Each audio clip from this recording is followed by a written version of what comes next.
Oi, gente, tudo bem com vocês? Espero que vocês estejam muito bem.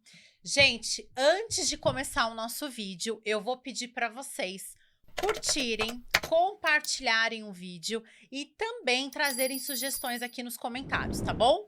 Não esqueçam de seguir lá no Instagram, no TikTok, no Quai, tá? Que é um conteúdo bem legal. E domingo, todo domingo, tem live lá no Instagram. Então, se você puder, acompanha o conteúdo, ok? Bom, feitas as considerações iniciais, vou falar hoje sobre um tema que tem sido bastante questionado, né? As pessoas têm procurado bastante a respeito da guarda compartilhada. Gente, vamos lá. Guarda compartilhada. Estou falando de um compartilhamento de guarda. Não tem nada a ver com alimentos aqui, hein? Primeiro ponto. Segundo ponto. Patrícia, é interessante uma guarda compartilhada? É óbvio que é interessante. Tanto para os pais como para os filhos, ok? A guarda compartilhada, ela é a regra geral do que nós temos. Patrícia, eu não quero a guarda compartilhada, eu quero unilateral. Ok, pode ser pedido unilateral, não tem problema. Só que a guarda compartilhada ela é mais indicada. Por quê? Porque existe, o próprio nome já diz, é um compartilhamento da guarda. É um compartilhamento da vida dos filhos com o casal. Então, o casal vai decidir, o pai, a mãe, os dois pais, enfim, vão decidir a respeito da educação, do vestuário dos filhos, né, das filhas, estou usando aqui um termo genérico, tá, gente? Então, dos filhos, a educação, atividades extracurriculares, porque o que tem acontecido, eu tenho percebido, muitas vezes existe uma questão de guarda unilateral. E aí a mãe, por exemplo, que está com a guarda unilateral do filho, ela se sente que ela tem todo o direito sobre a vida daquele filho.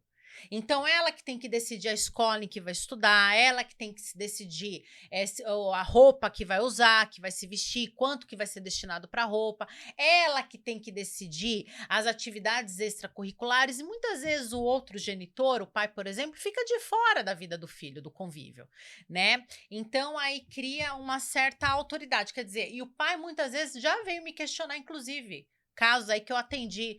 Pô, Patrícia, mas é correto? Eu só sirvo para pagar pensão alimentícia? E na hora que tem que decidir sobre o futuro do meu filho, a escola que vai estudar, ela não me participa de nada? Quer dizer, eu sou um caixa eletrônico? Né? Então, assim, muitos pais se sentem dessa forma, né? Tô usando o pai, mas pode ser, obviamente, a mãe também, evidentemente. Então, eu tenho orientado a questão da guarda compartilhada, porque aí, conjuntamente, vão decidir sobre a vida dos filhos.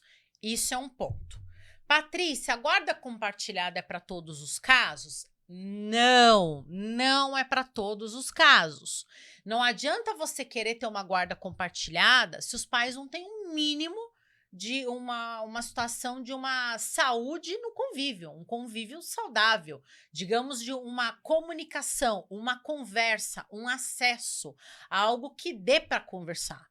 Né? Tem pais que, infelizmente, eles não conversam, eles gritam, eles berram. Então, não existe a menor chance ali de uma conversa amigável para decidir sobre a vida do filho. Então, evidentemente, não é indicado, nesse caso, uma guarda compartilhada. Ora, se um pai e uma mãe não têm acesso um ao outro nem para conversar, como que vai ficar essa questão da guarda compartilhada? Tudo vai ser motivo para mais discussão. Então, nesse caso, por exemplo, não é um caso, eu entendo que não é indicado. Claro, cada caso tem que ser avaliado de forma específica. Cada caso é um caso, gente.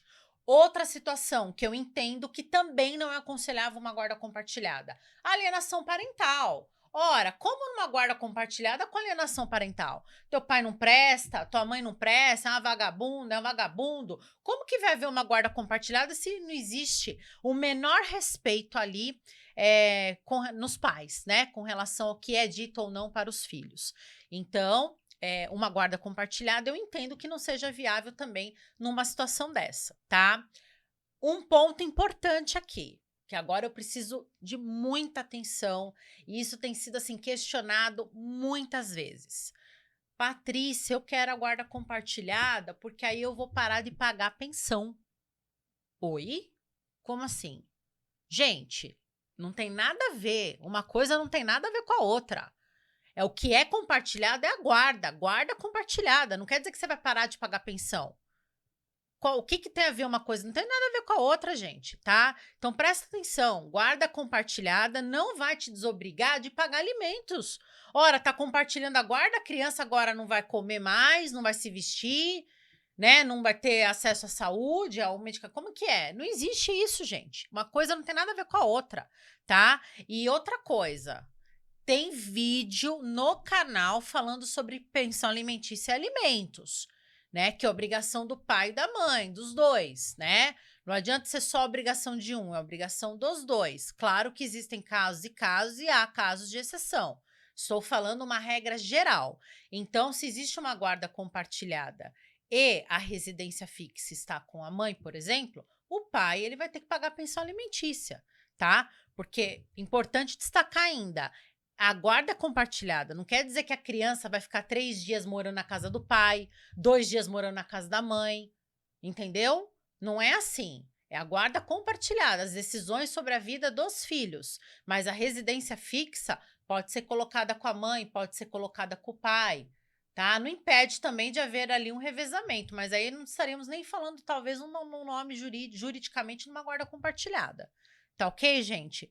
Então, eu vou finalizar por aqui para não se estender muito o nosso vídeo. Se tiver dúvidas, coloque aqui nos comentários para mim. Patrícia, eu não entendi isso, tá acontecendo isso. Se tá lá no Instagram, me chama no direct. Tem todos os contatos na bio, tá bom? E até o próximo vídeo. Muito obrigada. Super beijo para vocês.